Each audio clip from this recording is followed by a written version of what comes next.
About a week ago, we sent out a message to many people to say that we were short of money for our clean water projects because we had funded quite a few last year.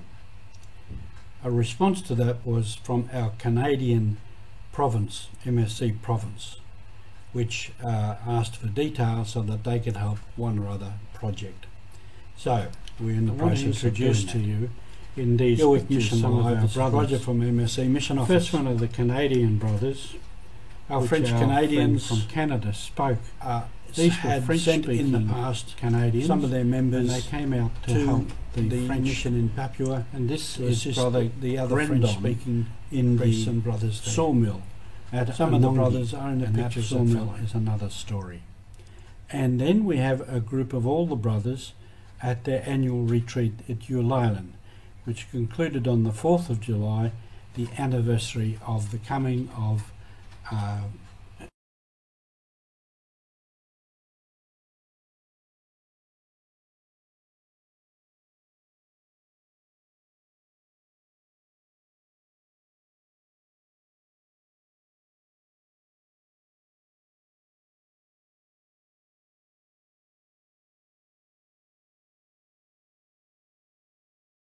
brothers were in a very important part of the mission, especially the establishment of the mission, as they were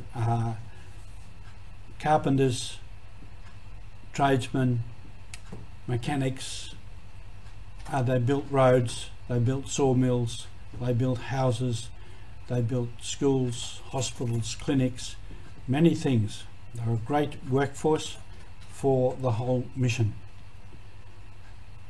And this leads me with our French Canadians to the point that from many different MSC provinces, we had priests and brothers working in Papua and in other parts. And this happened in other countries also. It was all part of mission.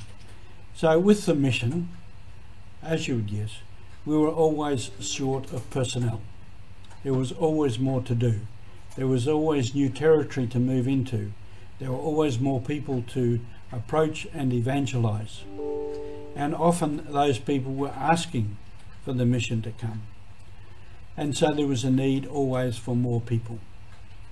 In the 1920s, the Australian province provided some priests for Port Moresby, which as part of the British and the Australian colonial world was English speaking. And we also then went in the 1930s to Eastern Papua, to Milne Bay, as there was a need there also. And working under the Yule Island Mission, we had of course people from France, there were Spaniards, Italians, the Australians of course, and Canadians. And then often a province would accept the invitation, and they would go and take over a whole area and begin a new mission, often which became a different diocese in due course.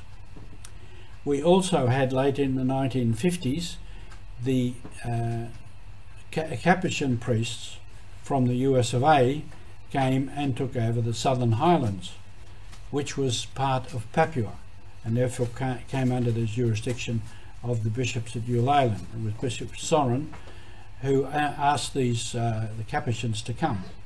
And around the same time we realised that in the Western Province, from Daru Island inland, there was another vast area that had not been touched and which the Catholic Church had not penetrated.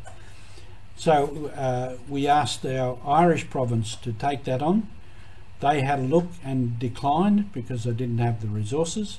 And then somewhere in the 1950s, the French-Canadian de Montfort priests and brothers came. So the mission went on in this way with different groups coming in to take over certain areas. And so the mission goes ahead, and this is the pattern which is often followed today, that different groups of missionaries, whether they be priests, religious or lay, move into an area and take over a particular work. So the mission was alive and is still alive, and we thank you for being with us.